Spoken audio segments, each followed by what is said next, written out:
It's approaching 6 a.m. on 3rd of July, 2026. And I'm thinking about the meaning of the word lie and of telling a lie, okay? Now, if you're facing an enemy who's clearly an enemy that wants to do you harm, let's say you're a Jew, and you're facing a Nazi who's going to ask you, are you a Jew? And if you tell him yes, let's say you're going to be put in Auschwitz concentration camp where you will immediately be gassed and murdered. So are you telling a lie when you say, no, I am not a Jew? Is that a lie? That is not a lie. Okay? Apparently we don't have any word or concept to cover a situation like that in communication. What you say in a situation like that is neither a truth nor a lie. You are at that moment in a struggle to survive. And what you say cannot be judged by the criteria people normally use to judge communications between people. You are not telling a lie to say you are not Jewish, even if you are. That is not a lie at that point. I just want to make that point, okay? Now, when I was thinking such thoughts, I was also thinking about how the only time I ever did feel that I might have told a lie to my son, this is the only instance that ever happened in our communications, which were frequent and deep. Because I used to read stories to our son every single night to help put him to sleep. And we had conversations. And also I talked at length about myself and my family history and the rest of it. One night he said to me, have you ever been in jail? And I thought, uh-oh, I was one time put in a jail cell. But this was clearly an abuse of justice. I should not have been put in that jail cell, and I was never accused of a crime, and I was let out of the jail cell. There was no trial, there was nothing, and I was I in jail? Well, usually you associate being in jail with being convicted of a crime because jail is the punishment a person receives. Well, I was thrown in a jail cell wrongly by a corrupt policeman. And then I was let out of that jail cell. No charges against me whatsoever. So, was I in jail? No. But at the time my son asked me, I felt I should have answered that. But at that time with our son, when he was a little boy, anytime he wanted to know about things that happened to me during a certain time of my life, I would always say, that happened during, and this is what I call these years, the bad years. And I can't tell you about the bad years because you're not going to understand, and I just can't talk about them. So that particular time that I was thrown into a jail cell, no, we didn't even get into a discussion of the bad years. I just said no. I just said no. Have you ever been in jail? No. Okay? So thinking about that, and I got to say, really, in defense of myself, I was not in jail, okay? I really wasn't. And in keeping with that, two things. Hope I remember both. One was that when I was in this affair with a Nazi concentration camp survivor, I was in an affair with her, a sexual affair. She had a wedding ring on and an engagement ring, like most women wear. But as I recall, she had told me that she was married to her husband, who was Jewish like her, by a justice of the peace. Okay? And let me add that she told me quite demonstratively and frequently and convincingly that she never loved this man at all. Okay? And she married him after she'd been in the concentration camp. Her life had been destroyed. Her family had been destroyed. And she was despondent. And this man wanted to marry her, and she said yes. She had nothing, so she said yes. But she said she didn't love him, and she never did. And the marriage had problems all the way through. He was not faithful to her, and occasionally she was not faithful to him. So, was she married? Well, she was married by a justice of the peace. But I've learned since then, like within the last 6 years, I became Jewish in 2020 when I completed a year-long conversion process. I learned, as far as I can tell, Jews do not consider themselves to be married unless they're married in the Jewish church, you might call it, in Judaism, where a rabbi consecrates their union, presides over it, and validates it. If that hasn't happened, a Jew is not married, from what I can tell.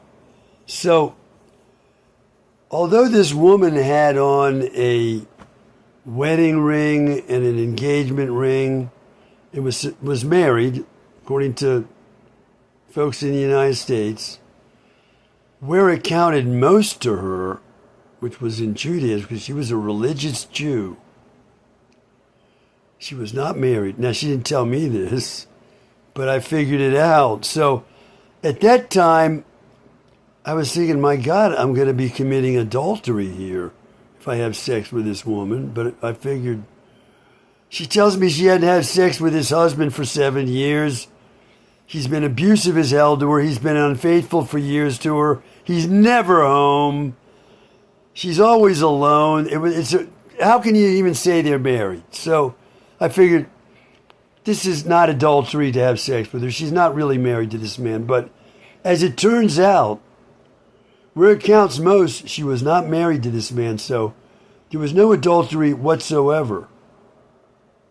Okay? Just like I'm saying, when I tell my son I was not in jail, that is true, even though I was in a jail cell for a few hours.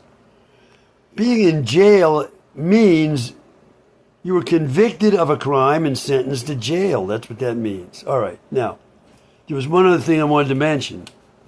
Have I remembered it? No, I haven't. Let me put this on pause. Okay. My Uncle Fred was a lawyer, and I never discussed this with him. But I think I might have discussed this with his wife, my Aunt Rosemary, long after he'd passed away.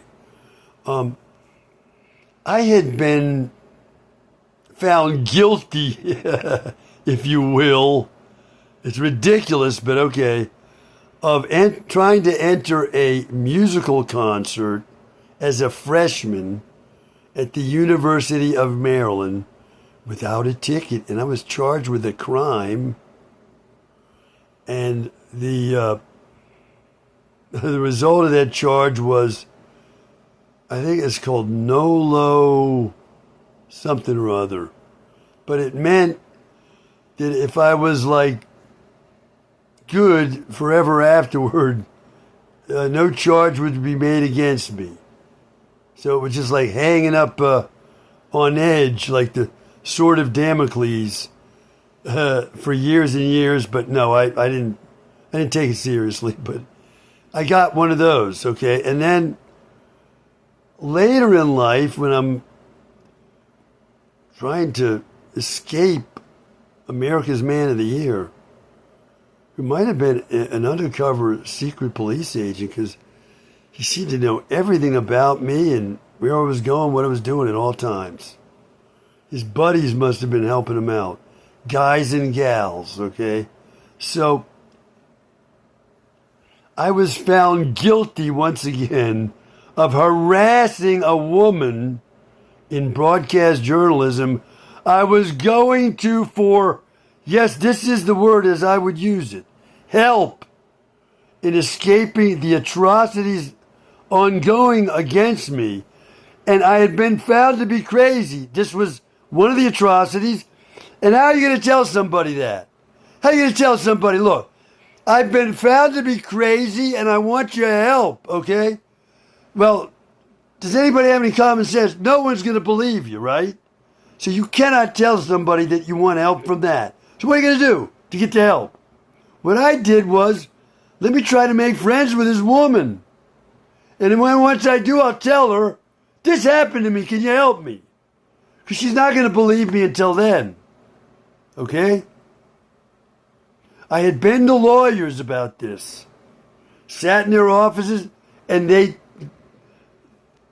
What do you think they thought? Once you start telling somebody you were found to be a paranoid schizophrenic and so on, and you disagree? Well, that's the response I got. Probably the lawyer was stifling laughter while he heard me talking. Okay? So that was going nowhere. So I thought somebody in journalism that I want. I said, this woman looks like the most beautiful woman I've ever seen.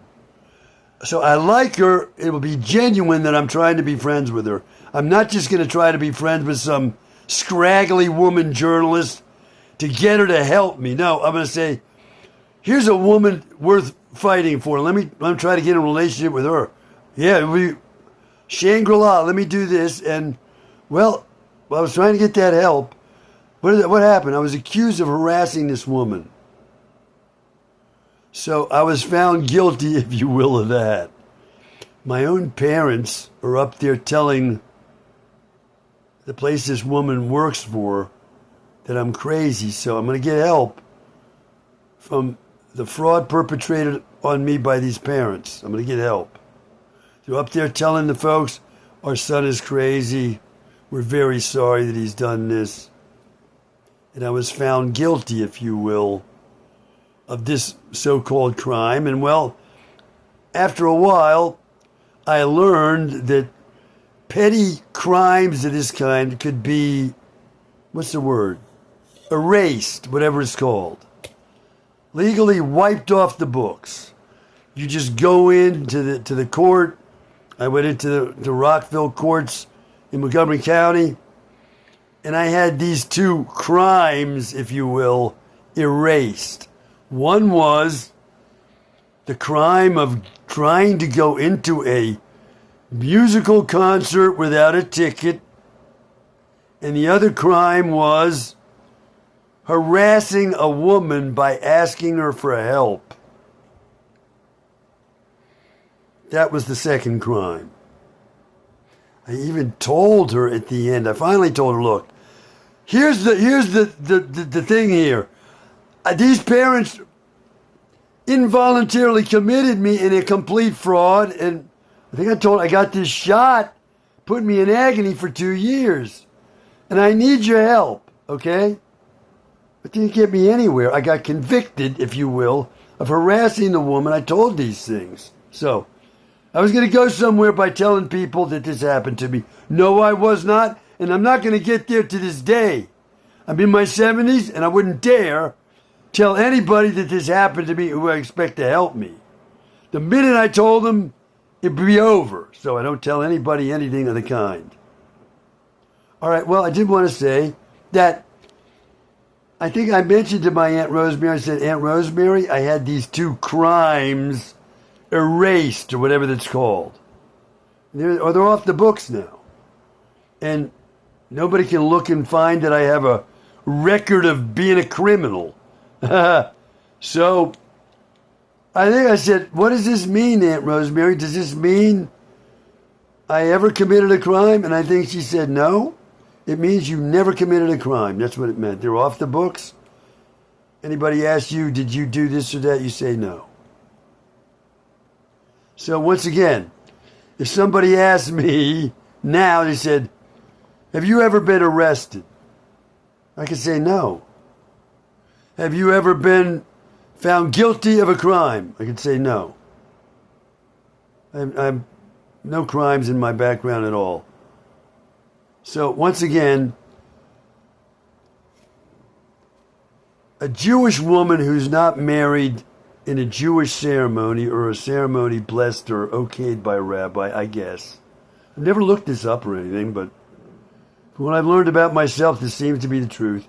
That woman is not married, okay? So I didn't commit adultery with this woman who was married to a man she never loved by a justice of the peace, okay? And I was never in jail. When my son asked me, were you in jail? And I said no. I wasn't. Some corrupt policeman tackled me in a metro station after I complained that he was bumping into me from behind. And then he tackled me and arrested me, put me in a jail cell, and then a few hours later said, your father's coming to pick you up. Was I in jail? No, I was not. Okay.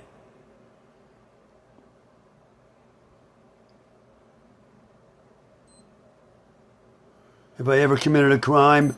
No, I have not. So, to go back to the beginning here,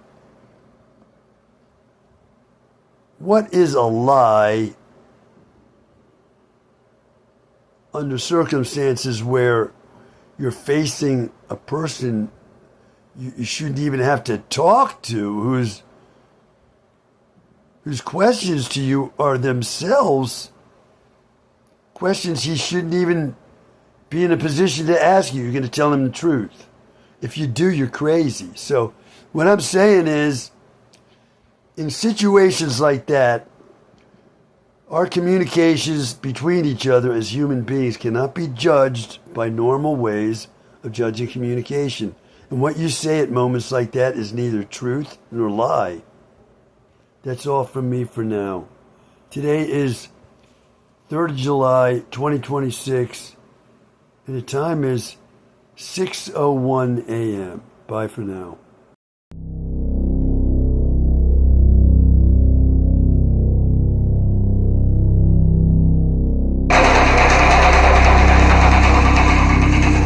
Is that you, Chris?